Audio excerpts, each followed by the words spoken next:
My name is Julia Evans. I'm 38 years old, living in Manchester, England. On the surface, my life was probably a lot like yours. Simple, busy, filled with small joys and quiet worries. I was a mother of two, a nurse at a local hospital, and someone who always tried to do the right thing, even if I wasn't always sure what the right thing was supposed to look like. I grew up in a family where faith was present, but never intrusive. We prayed before meals on Sundays, sometimes attended church on holidays, but most of the time, God felt more like a distant hope than a daily presence. As I got older, life's noise, work, marriage, raising children, slowly drowned out the quiet whispers of faith I had as a child, but I always had questions. Late at night, I'd lie in bed and wonder, is this all there is? What really happens when we die? Is anyone truly good enough for heaven? I saw suffering at work, witnessed people clinging to life, and others losing it unexpectedly. I longed for certainty, for some sign that everything I believed wasn't just wishful thinking. I don't know if you've ever felt that gnawing doubt, if you've ever questioned whether your life, your choices, your quiet struggles matter in the grand scheme of things. If you have, I want you to know, you're not alone. Before my accident, I was just another soul searching for answers in the dark. I never imagined I'd find them the way I did, through an experience that shattered everything I thought I knew about life, death, and who really enters heaven. But what happened to me changed everything, and maybe, just maybe, it can change something in you too. Have you ever wondered what happens after we die? Or questioned who is really worthy of heaven? Let me know your thoughts in the comments. Your story might help someone else who's searching. Before everything changed, I lived a life that felt painfully ordinary, almost invisible. I was the kind of person people passed in the supermarket, exchanging polite smiles and nothing more. My days blurred together. Early mornings making school lunches, long shifts at the hospital, collapsing on the sofa at night while my husband, David, watched television with the kids. I loved my family fiercely, but there was always a lingering sense of emptiness, a subtle ache for something deeper. Sometimes I envied my patients, strangers whose stories I only knew for a brief moment, because their raw vulnerability reminded me of what I'd hidden inside, a longing for connection, meaning, and purpose. Professionally, I was respected. People saw me as strong, dependable, the one who always kept calm under pressure. But they didn't see the fears I kept hidden, the moments I'd retreat to the hospital stairwell to catch my breath and pray for strength, whispering silent pleas for help to a God I wasn't even sure was listening. There were times when I'd question everything. Was I living the life I was meant to live, or just drifting along, fulfilling roles others expected of me? Did my quiet kindness matter? Was anyone keeping track of the sacrifices I made in secret? I remember a conversation with my daughter Lucy one night after a tough shift. She asked, "Mom, do you think people go to heaven just for being good?" I hesitated, unsure how to answer, caught between the faith I wanted to pass on and the uncertainty that gnawed at me. My answer was clumsy, half-hearted. I carried that question with me for weeks, feeling like I'd failed her, and myself. If you had met me then, you might have seen someone who had it all together. But beneath the surface, I was lost, searching for a sign that my life, and my soul, mattered. What about you? Have you ever felt like you're just drifting, longing for something deeper, or struggling to answer life's biggest questions? Share your honest thoughts in the comments below. You never know who might be reading and needing to hear that they're not alone. It was an ordinary Tuesday. Gray clouds pressed low over Manchester, threatening rain but never quite delivering. I remember hurrying through my morning routine: coffee, mismatched socks, a quick kiss on my children's foreheads as I rushed out the door. I was running late for a double shift at the hospital, thinking only about the endless to-do list in my head. My phone buzzed with a reminder: pick up groceries after work. It's funny how such simple, mundane details become burned into your memory when you know they're the last things you'll ever worry about. The roads were slick, traffic heavier than usual. I turned up the radio, hoping a cheerful song might lighten my mood. My mind wandered to my family, to Lucy's question about heaven, to all the things I wished I'd said. In those final moments before the crash, I felt a strange mix of exhaustion and gratitude, a fleeting appreciation for the messiness of my life. Then, in a blink, everything changed. I remember the screech of brakes, the blinding headlights swerving into my lane, the impossible slowness of time as metal collided with metal, a rush of fear, then pain, then nothing. For an instant, I thought it was just another close call. But as I sat suspended in the silence that followed, I realized my body was no longer my own. I was floating above the twisted wreckage, watching as paramedics scrambled below, watching a life I thought was still mine slip quietly away. That's when the questions hit me, heavier than any impact. Is this really the end? Did I waste my time on Earth? Am I about to find out who, if anyone, gets to enter heaven? We never expect our ordinary days to be our last. Yet, in a single heartbeat, everything can change. Have you ever experienced a moment when your life changed instantly, without warning? Or do you have a story about a time you faced your own mortality? Share your story in the comments. Someone reading this might need to know they're not the only one who's been through it. There's no way to truly prepare for the moment your life slips away. 1 second, I was gripping the steering wheel, bracing for impact. The next, I felt a strange, almost peaceful detachment, as if I were both present and absent, both inside my body and hovering just above it. The pain I expected never truly arrived. Instead, there was a profound silence, thick and absolute, like the world had exhaled and simply paused. I watched as my chest heaved one final shallow breath. My heart, frantic a moment before, faded into stillness. It was as if a great weight had been lifted, not just the weight of my body, but of every worry, every regret, every what if I'd ever carried. Colors seemed sharper, sounds muffled. The flashing lights of ambulances blurred at the edges, while voices grew distant, as if coming from underwater. I saw my own face, pale and still, with a strange, almost gentle expression. Was that really me? The thought was curious, not frightening. Floating above the scene, I felt more alive than I ever had in life. There was no more fear, just an expanding sense of peace and release, as if I'd been set free from the cage of my own flesh. Memories rushed in, childhood laughter, soft lullabies, the faces of those I loved. But instead of sorrow, there was gratitude, a bittersweet farewell to a world I was somehow already beyond. And then, as the physical world faded, a gentle warmth began to envelop me, a light that seemed to call my name, welcoming, forgiving, unconditionally loving. I realized then, with complete certainty, that I was not alone. In that moment, death was not an ending, but an awakening. Have you or someone you know ever had a near-death experience, or sensed something beyond in a moment of crisis? Please share your thoughts or stories in the comments. Your words might help someone else find comfort or understanding during their own difficult times. Leaving my body was nothing like I'd ever imagined, or feared. There was no panic, no sense of being ripped away from myself.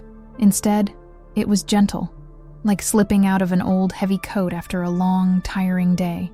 As I hovered above the scene, everything looked both familiar and strange. I could see the paramedics working frantically, their faces etched with urgency and sadness. I saw my own body lying still, and I felt an odd, tender sympathy for the person I'd been, so caught up in daily worries, so unaware of how quickly life can change. But the greatest surprise was the overwhelming peace that washed over me. All the anxiety and questions, all the guilt and longing that had haunted my heart, simply faded. It was as if an invisible hand had reached inside me and soothed every ache I'd ever carried. I sensed the presence of others, not just strangers, but people I'd loved and lost. My grandmother's laugh, my father's strong, comforting arms, even the gentle purr of my childhood cat. I realized suddenly that I was connected to something bigger, deeper, more loving than anything I'd known on Earth. And there was a light, not harsh or blinding, but warm and inviting, like the embrace of a dear friend at the end of a long journey. I felt drawn toward it, not out of fear or curiosity, but out of an unexplainable longing to finally belong, to finally be known and accepted, completely and unconditionally. In those moments, the boundaries of life and death, of self and other, dissolved. All that remained was love, pure, undiluted, impossible to describe yet utterly real. Have you ever felt an unexplainable sense of peace or connection, even in the hardest moments? Do you believe we're somehow linked to those who've gone before us? Share your experiences or beliefs in the comments. Someone else may find hope or comfort in your story. The encounter with the sacred, an unexplainable presence. As I drifted closer to the source of that radiant light, the air around me seemed to shimmer with an energy I'd never known before, soothing, powerful, and endlessly gentle. My fears, my doubts, even my longing for my family, all faded beneath the sheer magnitude of the love I felt enveloping me. Suddenly I became aware that I was not alone. A presence, so real and so full of compassion that it made me want to weep, stood before me. I could not see a face as you might imagine, but I felt an unmistakable sense of being seen, known, and cherished in a way I never thought possible. Every mistake, every regret, every wound I'd hidden from the world was embraced and understood by this presence. A voice, neither male nor female, but echoing with timeless wisdom, spoke to my heart.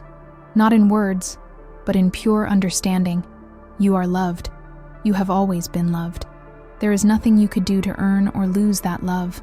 I wept, not out of shame or fear, but out of relief and gratitude so overwhelming that it felt like my soul was bursting open. In that embrace, I understood that I was home, that this love had been with me in every moment of my life, even when I doubted its existence. Then, in the midst of this indescribable peace, I sensed another presence, gentle, radiant, familiar. I knew somehow that this was Jesus. There was no judgment in his eyes, only a deep, sorrowful compassion for all the pain I'd carried. He reached out, not with hands, but with a light that touched the very core of my being. And in that touch, every secret shame, every unanswered question melted away. He showed me my life, not as a list of failures or accomplishments, but as a tapestry of moments where love had tried to break through. He showed me the small acts of kindness that had mattered more than I ever realized, and the places where I had missed opportunities to love others or myself. Yet, there was no condemnation, only an invitation to understand, to forgive, and to start again. You are not here to be perfect. You are here to love and be loved, the voice said. That encounter changed everything I thought I knew about faith, forgiveness, and what truly matters. Have you ever felt truly seen or loved, even when you least expected it? Or have you had a moment that made you question everything you believed? Please share your story or your doubts in the comments. Your honesty might inspire someone else who needs hope right now. A shocking revelation. Who really enters heaven? In the presence of that radiant, loving light, I expected to see the saints, the martyrs, the perfect souls from stories and Sunday sermons. I half expected a grand, holy gate, guarded by angelic beings with solemn faces and endless checklists, measuring worthiness by every prayer said, every mistake avoided. But what I saw and understood shook me to my core. The people entering the light weren't those who had lived flawless, sinless lives. They were not the ones who had followed every rule, attended every service, or spoken the perfect words. Instead, they were people whose hearts had been touched by love, people who, in their own broken, imperfect ways, had chosen compassion, forgiveness, and mercy when it mattered most. I saw a man who had struggled with addiction all his life, who had fallen 1,000 times and gotten up 1,001, always reaching for the hand of someone else who needed help. I saw a woman who had lived in deep poverty, who had almost nothing, yet gave everything she could to care for the lonely and forgotten. I saw a teenager who had lost hope, but in her darkest night, offered a kind word to someone who needed it most. These were not the perfect people. They were the humble, the wounded, the ones who loved through their scars and flaws. They were the people who had forgiven, even when they themselves weren't forgiven. They were those who had chosen kindness in a world that often rewards cruelty. And then, I saw those who had done everything right on the outside, but whose hearts had remained cold, judgmental, closed to compassion. They lingered at the threshold, longing to enter, but unable to cross until their hearts softened, until they let go of pride and chose love. It was so clear to me in that place. Heaven is not a reward for perfection. It is a home for those who choose love, even in the smallest, most overlooked ways. This revelation broke my old ideas and filled me with hope. It showed me that none of us are beyond redemption, that no one is disqualified because of their past or their failures. The only thing that truly matters is the love we give and receive. Does this challenge anything you've believed about heaven? Do you think love and compassion matter more than perfection or appearances? Share your honest thoughts and beliefs in the comments. What does worthy mean to you? Someone reading may need to hear your perspective. The message, prophecy or warning. While I stood in that place of blinding truth and gentle mercy, the presence beside me grew even stronger. I felt waves of urgency mingling with the unconditional love, like a parent softly but firmly, warning a beloved child about something vital. A vision unfolded before me, more real than any dream I've ever had. I saw the world, spinning in darkness and light, nations rising and falling, people distracted by noise, anger, and endless busyness. I saw families divided by unforgiveness, communities torn by judgment, and hearts closed off from one another by fear and pride. But I also saw moments of incredible hope, small acts of courage and kindness, ordinary people risking comfort to care for the hurting, strangers choosing mercy instead of vengeance. These tiny sparks of love, I realized, were holding back a greater darkness. Each one was like a single candle in a vast night, yet together, they formed a beacon that reached all the way to heaven. Then the message became clear, echoing in my soul. The world is at a crossroads. What you choose, every day, in small and big ways, shapes the destiny of humanity. Heaven is not far away. It draws near wherever love overcomes fear. But so many are lost, not because they are bad, but because they close their hearts and forget how to love. There was a sense of warning that unless we turn back to love, to compassion for one another, we risk losing ourselves in anger, division, and emptiness. Yet, just as strongly, there was hope, an invitation. Every act of forgiveness, every moment of empathy, every effort to lift another up, it matters more than you can possibly imagine. I understood then that the prophecy was not about some distant future, but about the choices we make right now, today, that the fate of our world, our souls, is being written in every small act of love, or lack thereof. Have you ever felt that the world is at a turning point, or that your small actions might actually matter in the bigger picture? What's one thing you think our world needs more of right now? Share your thoughts or even a simple act of kindness you witnessed or gave. Your comment might be the spark that inspires someone else. As the vision faded, I felt a bittersweet longing, a desire to remain in that place of endless love, free from pain and questions. Yet, the presence around me grew gentle but insistent. I understood, with a clarity that left no room for doubt, that my time there was not finished, but only paused. There was something more I was meant to do. I felt myself being drawn back, not by force, but by a calling. An unspoken mission pressed into my heart. The return was not easy or gentle. Suddenly, the warmth of the light faded, replaced by the cold and ache of my broken body. My senses crashed in. Beeping machines, frantic voices, the sterile smell of a hospital. I was gasping for air, every breath a struggle, tears streaming down my face, not from pain, but from the shock of leaving that place behind. For days, I drifted in and out of consciousness. Doctors and nurses hovered over me, my family's voices trembling with hope and fear. No one knew what I'd experienced. I barely had words for it myself. I felt isolated by the enormity of what I had seen and the burden of the message I'd been given. I wondered if anyone would believe me, or if they'd think I was delusional, broken by trauma. But the calling was relentless. Every time I closed my eyes, I saw the faces from my vision, the wounded, the humble, the hopeful. I heard the urgent whisper to share what I'd learned, that heaven is not a prize for perfection, but a home for those who choose love, again and again, no matter how many times they fall. It was terrifying. I felt unworthy, unsure, and overwhelmed by the responsibility.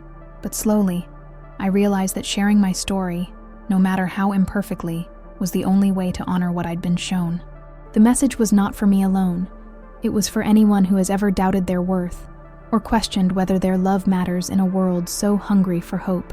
Have you ever felt called to share something important, even when you were afraid or unsure? Or have you ever come back from a hard experience feeling changed, with a new sense of purpose? Share your stories in the comments. You never know who might be waiting for a word of encouragement that only you can give. Coming back was harder than I ever imagined. For weeks, Every sunrise felt heavier, colored by the memory of that indescribable love and the burden of a message too big for words. I struggled to fit my experience into the world I'd returned to, surrounded by people I loved, yet forever changed by what I'd seen. But slowly, the fear and confusion gave way to a quiet strength. I started to see life differently. The small annoyances, the daily stresses, the endless to-do lists, they no longer felt as urgent as before. What mattered most was connection, kindness, and the courage to keep loving, even when it hurt. I found myself reaching out more, forgiving more quickly, and listening to others without rushing to judge. I realized how desperately the world needed reminders of hope, and how hungry people were to feel seen, heard, and loved, just as I had felt in that sacred place. I also understood that the journey wasn't just about what happens after we die, but about how we choose to live right now. Every day became an opportunity to become a little more open, a little more compassionate, a little more willing to bring light to someone else's darkness.